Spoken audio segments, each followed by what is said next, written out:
सभी को सेवा जोहार। मैं देवराज मलावी। आपने कई जगह YouTube के माध्यम से, वीडियो के माध्यम से हमको देखा होगा कि छिंदवाड़ा छोड़कर पूरे मध्य प्रदेश में जहां जहां हो, छिंदवाड़ा सहित जहां भी गरीब तबके के लोगों के साथ गलत होता है, अन्याय अत्याचार कुछ भी होता है, चाहे अभी वर्तमान का आज और कल की ही घटना है। खरगोन में एक पुलिस वाले एक महिला के घर में घुसे, एक गरीब महिला थी, SC तबके की थी, उनके घर में घुसे, दारू नहीं मिली, लेकिन उस महिला ने पुलिस वाले से यही कहा कि जब हमारे घर दारू नहीं मिलती है तो आप इस प्रकार से क्यों घुसते हो। तो बहुत बुरी तरीके से उस महिला को मारा गया। और ऐसे कई घटनाएं लगातार हम देख रहे हैं, गांव में, शहर में, हर जगह हो रही है। दिक्कत यह होती है कि जब उनको न्याय नहीं मिलता है, जब वो परिवार हताश होकर घर में बैठ जाता है, तो इस समय हमारे युवाओं का जो टीम है वो यही कोशिश करता है कि आप लोगों को न्याय दिलाए। वर्तमान में अभी 3 दिन पहले की घटना है, 3 बच्चियां जो कि OBC समाज से हैं, उनको सबिहार गोली मार दिया गया, उनके आरोपी बाहर घूम रहे हैं। डिंडोरी की घटना है, एक बच्ची को बलात्कार करके ऐसे नदी के किनारे फेंक दिया गया, अभी 3 दिन पहले घटना। ये 5 करीबन मर्डर जो हुए हैं, हत्याएं जो हुई हैं बच्ची की, ये हमने देखा कि ये लगातार घटनाएं बढ़ रही है, लेकिन उनके आरोपी जो है खुलेआम सड़क में घूमते हैं राजनीतिक बड़े बड़े नेताओं के संरक्षण की वजह से। कभी भी बड़ा से बड़ा आरोपी, आपके घर में भी ऐसी कई घटना है तो आपको भी कई चीज समझ में आता है कि अरे वो तो फलाने नेता से मिला इसलिए हम उसका कुछ नहीं बिगाड़ सकते। तो इस कंडीशन में हमारे पूरे युवाओं का ग्रुप है और यही काम करते करते मेरे ऊपर लगभग 20 से 25 FIR हो चुकी है। लगभग 3 जिलों में मेरे ऊपर केस चल रहा है, जिनकी मैं पेशी देने के लिए जाता हूँ। 22 दिन में जेल में रहा हूँ, यही छिंदवाड़ा जेल में। मलहल लाना घटना आपने सुना होगा, जहां आदिवासी बच्ची को लात मार दी थी प्रीति मिश्रा TI ने। उस घटना को लेकर आंदोलन मैं कर रहा था, तो मेरे जैसे मैं और पवन साह सरेआम, हम 2 भाइयों को जेल में 22 दिन रखा गया। क्यों? क्योंकि हम जो गरीब तबके के लोग हैं, जिनके पास पैसे नहीं है, जो न्याय के लिए जाते तो हैं लेकिन न्याय नहीं मिलता, इन लोगों के लिए हम लगातार काम कर रहे हैं। तो उसी कड़ी में मैं एक ही चीज आपसे कहना चाहता हूँ, गाँव के बहुत सारे साथी मेरे साथ हैं, पढ़ाई बहुत जरूरी हो। आज यहाँ एक बच्ची आई थी, उन्होंने बताया कि आप एक वक्त की खाना मत खाइए लेकिन अपने बच्चों को पढ़ाइए। अगर आपसे कोई ये बोलता है कि क्यों पढ़ रहे हैं, क्या करेंगे, पढ़ लिख के बेरोजगार ऐसे घूमेंगे, बिल्कुल नहीं। भले ही वो बेरोजगार बने लेकिन जरूर पढ़ाए, क्योंकि कल के आपके साथ कुछ गलत होगा तो लोग आपके साथ गलत ना करे, आपको न्याय मिले, इसके लिए आपको अपने बच्चों को पढ़ाना पड़ेगा। तभी जाके आपका समाज का विकास होगा, आपका परिवार का विकास होगा। अन्यथा हम अनपढ़ हैं, इस वजह से लगातार कोई ना कोई व्यक्ति हमारा शोषण करता है। दादा मनमोहन साहब बट्टी जी, दादा हीरा सिंह मरकाम जी के मिशन को लगातार हम आगे बढ़ा रहे हैं। अभी भोपाल में इंटरनेशनल कॉन्फ्रेंस थी, मतलब नागपुर में, वहां पर एक बैठक रखी गई। आप जान के आश्चर्य होंगे वो बैठक क्या रखी गई थी, जहां पर ईरान से आदिवासी आए थे, न्यूजीलैंड से आदिवासी आए थे, साउथ अफ्रीका से आदिवासी आए थे, ऑस्ट्रेलिया से आए थे। क्यों आए? वो इसलिए आए क्योंकि भारत सरकार ने यह कह दिया था कि इस भारत देश में कोई आदिवासी रहते ही नहीं है। यहाँ कार्यक्रम हो रहे हैं, बहुत सारे मंचशील हमारे समक्ष बैठे हैं, गोंडाना समग्र क्रांति डांस ग्रुप यहाँ पर, रानी दुर्गावती, ये सभी कौन है? सब आदिवासी है ना। लेकिन षड्यंत्र देखिए, सरकार ये कह रही है कि यहाँ पर कोई आदिवासी रहते ही नहीं है। और अभी बड़ी गजब की बात यह है, अभी का मैंने एक जजमेंट पढ़ा, एक केस जो दिल्ली में सुप्रीम कोर्ट का एक केस था, उसके बारे में पढ़ रहा था। उसमें 2 चीज बताई गई जो पढ़े लिखे बच्चे को समझेंगे। अनुसूचित जनजाति, जिसे ST कहते हैं ना, शेड्यूल ट्राइब, अनुसूचित जनजाति में कोई भी व्यक्ति आ सकता है, कोई भी जा भी सकता है, मतलब उसमें किसी को भी शामिल कर सकते हैं और निकाल भी सकते हैं। हर एक अनुसूचित जनजाति का व्यक्ति आदिवासी नहीं हो सकता। मतलब समझ रहे हैं आप, भारत के संविधान में भी हमारे उस नाम को इस प्रकार से रखा गया है कि भारत सरकार ये बोलती है यूनाइटेड नेशन संयुक्त राष्ट्र में जाकर कि यहाँ पर अनुसूचित जनजाति रहता है, यहाँ पर आदिवासी नहीं रहता। बहुत बड़ा खेला चल रहा है। विक्रम भाई यहाँ पर आए, विक्रम भाई बहुत कम उम्र के कांग्रेस पार्टी के महापौर हैं। पूरे देश में उनका न्यूज में, पेपर में नाम छपा कि आदिवासी समाज के ये लोग हैं। हमारा महापौर है आदिवासी, हमारा राज्यपाल है आदिवासी, हमारा राष्ट्रपति है आदिवासी, उसके बावजूद भी आदिवासी समाज के बच्चे आप देखिए किस कैटेगरी में बैठे, किस हालत में है। आपने कभी देखा कि छिंदवाड़ा में सबसे बड़ा व्यापारी आदिवासी है?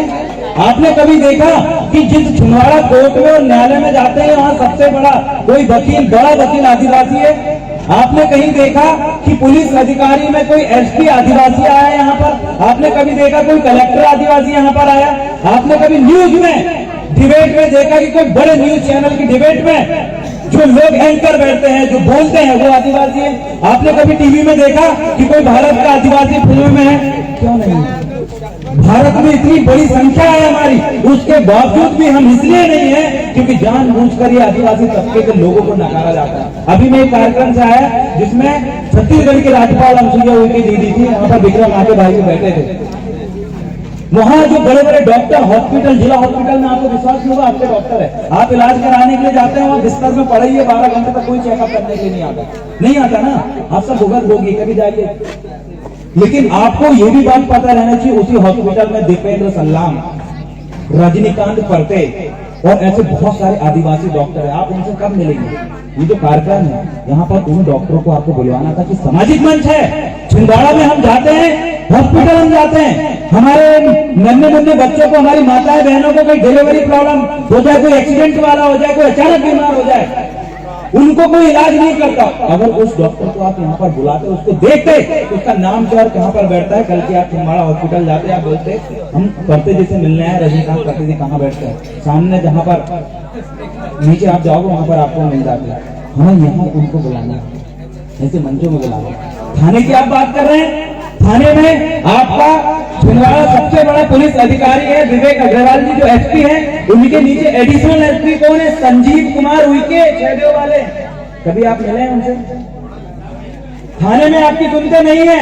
आप एक बार अगर वहां पर चले जाएं, अगर आपका ये चौरई और बिछुआ थाना आता है, वहां पर एसडीओपी पीएस वाले आदिवासी है ना, आपके बाकी लोग नहीं सुनते ना, आपके समाज के लोग वहां पर बैठे हैं, अगर ये नहीं सुनते, अगर आप इनके पास जाओगे उनको झकमार के काम करना पड़ेगा।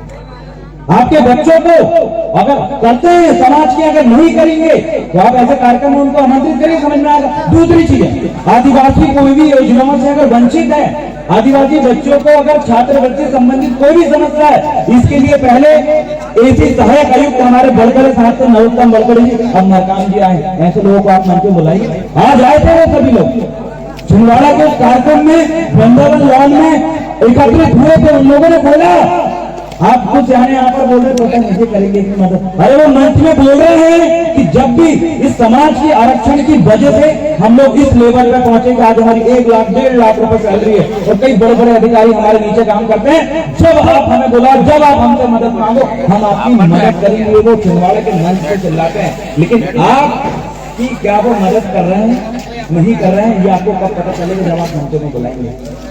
मैं लगातार इस चीज के लिए काम कर रहा हूँ, आगामी समय तक भी करता रहूंगा। कोई बड़े हम नेता नहीं है, आपके बाजू खुटिया जंजरिया से रहने वाले बहुत गरीब तबके के हैं, लेकिन हमने पढ़ रहे हैं और हमने अपनी पढ़ाई कभी रोके नहीं है। पीएचडी करेंगे, बड़े वकील भी बनेंगे और जरूरत आए तो छिंदवाड़ा जिले में विधायक और सांसद तक भी हम पहुंचेंगे। यही समाज के बच्चे, जब विक्रम माह के भाई लकड़ी बेचते थे, उनके परिवार इतना गरीब था, जब छिंदवाड़ा के महापौर जैसे पद में पहुंच गया तो हमारी ये गांव के बच्चे भी छिंदवाड़ा के सांसद बनेंगे, छिंदवाड़ा के विधायक बनेंगे। बस आप लोग उनकी मदद करें। अगर कोई बोलता है कि जो आदिवासी है ये गॉंड है, तुम ऐसा ही हो, तुम कभी नहीं सुधरोगे, उनको हमारा एग्जाम्पल दो कि अगर आपको लगता है आदिवासी कभी ऐसी स्थिति में नहीं था, इतना गरीब नहीं था, ये परिस्थिति, ये जो स्थिति जो आ रही है, ये इसलिए आ रही है क्योंकि आप और हम एक दूसरे के साथ बैठ नहीं पाते, चर्चाएं नहीं कर पाते। विषय बहुत लंबा है और इसके बाद मेरा 28 तारीख को भोपाल में मैंने एक आईटीआई लगाया हूँ। वो आईटीआई का बहुत बड़ा सवाल है। छिंदवाड़ा हॉस्पिटल में लगभग 5 करोड़ का घपला हुआ है, 5 करोड़ से ऊपर का। उस संबंधित मैंने राइट टू इंफॉर्मेशन, सूचना का अधिकार अधिनियम के अंतर्गत मैंने जानकारी मांगी, मुझे जानकारी नहीं मिली। 28 तारीख को मेरा राज्य सूचना आयोग में मेरी वहां अपील लगी है। अगर वहां पर तक नहीं मिलेगी तो सुप्रीम कोर्ट हो या हाई कोर्ट हो, वहां पर भी डकरूंगा। क्यों? क्योंकि हमारे हिस्से का, इस छिंदवाड़ा की जनता के हिस्से का 1 भी रुपया हम किसी को खाने नहीं देंगे। अगर हमारे जैसे सैकड़ों युवा अगर ऐसे निकल जाए तो ग्राम पंचायत हो, चाहे जनपद पंचायत हो, चाहे जिला पंचायत हो, कहीं पर भी अगर आपका 1 रुपए में कोई खाए ना, उनके भी आप बैंड बजा सकते हो। सिर्फ राइट टू इन्फॉर्मेशन, सूचना का अधिकार अधिनियम का एक खाम लगा था। यहाँ के सरपंच महोदय बैठे हुए हैं, जनपद महोदय बैठे हुए हैं। अगर आपको कभी लगता है कि यहाँ ये गड़बड़ हुआ है, रोड के काम में गड़बड़ हुआ है, मकान के काम में गड़बड़ हुआ है, जबरदस्ती जो लोग कभी काम में नहीं जाते उनके नाम पे भी हाजिरी डाली जा रही है। अगर आपको लगता है एक परिवार के 3-3, 4-4 लोगों का प्रधानमंत्री आवास में नाम आ गया है, तो इसके लिए सिंपल सा साधन है राइट टू इन्फॉर्मेशन, सूचना का अधिकार। एक आवेदन से आप बड़े से बड़े भ्रष्टाचार को उजागर कर सकते हैं। क्योंकि मैं LLB का छात्र हूं, तो मेरा भी कर्तव्य बनता है और सभी का कर्तव्य बनता है कि एक कानून और धारा संबंधित नॉलेज आपके हो, ताकि आपके क्षेत्र में कभी गलत ना हो। मैं नहीं चाहता, मैं बहुत सारी RTI लगा के हर एक ग्राम पंचायत का, जब हम पंचायत दर्पण और मनरेगा वेबसाइट में जब मैं देखता हूँ, कई घपले समझ में आते हैं, लेकिन दिल दुखता है मेरा। क्यों? क्योंकि जो लोग घपले करते हैं वो हमारे समाज से, हमारे तबके से हैं।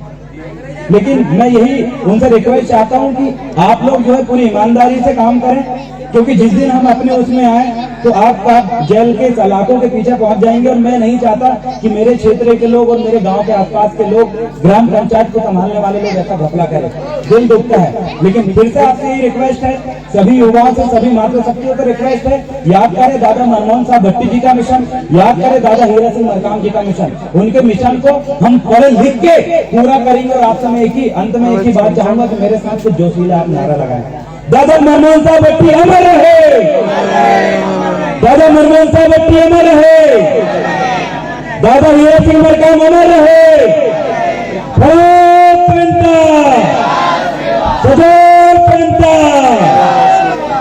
यहाँ पर एक बालिका बच्ची थी दीपिका, उसने 7 रंगों के नाम बताए थे सतरंगी झंडा के। उसने आपको देव के बारे में बताया था, उसने महापुरुष के बारे में बताया था। मैं ये चैलेंज करता हूँ, कई हमारे लड़के लोगों को, हमारे 5 गोंडवाना साम्राज्य के 5 जो राजाओं के नाम ढंग से याद नहीं होंगे, लेकिन उस बच्ची को याद थे, उसके लिए ताली बजाएं। और आपने एक बात और गौर नहीं किया, विक्रम आके भाई महापौर जो है उन्होंने कहा कि उस बच्ची का पूरा पढ़ाई का खर्चा मैं उठाऊंगा। उनके पिताजी जहां पर भी हैं हमारे पास आए। मेरा ये मानना है यही काम हमारे क्षेत्र के हर एक व्यक्ति, ऐसे प्रतिभावान लोगों के खर्चा पढ़ाई का उठाने लगे, तो मैं आपको गारंटी देता हूँ ये बच्चे आपके सामने एसपी और कलेक्टर बन के ऐसे मंच में बोलेंगे और बोलेंगे कि मैं भी आप ही के जैसे यही पंडाल के नीचे बैठा करती थी, मेरे मम्मी पापा भी यही बैठा करते थे, लेकिन कुछ लोगों ने मदद किया, इस वजह से हम यहाँ तक पहुंचे हैं। आपसे बड़ी आशा और उम्मीद है। इतने कहकर अपने स्थान को मैं यही विराम दूंगा। अंत में यही कहूंगा, एक तीर एक कमान, एक तीर एक कमान। बहुत बहुत धन्यवाद। अगर मुझसे कभी भी कोई मदद चाहिए, छिंदवाड़ा सरोवर कॉम्प्लेक्स के पीछे लकड़ी का टावर है, वहाँ पर हम पूरे युवा साथी बैठते हैं। मेरे साथ भाई दीपक युवनाथी जी आए हैं और जो काफी समय से जुड़े हुए हैं सब साथी। कोई भी अगर दिक्कत हो, कई बार कोर्ट कचहरी में भी अगर आपके साथ कोई समस्या आ जाए तो हम जितना हो सके, हमारा पूरा युवा ग्रुप है, आपकी मदद करेंगे। बाकी आपके गाँव में और आपके इधर बहुत सारे लोग हैं, उनसे मदद लीजिए, आगे बढ़िए। बहुत बहुत धन्यवाद। सेवा से धन्यवाद।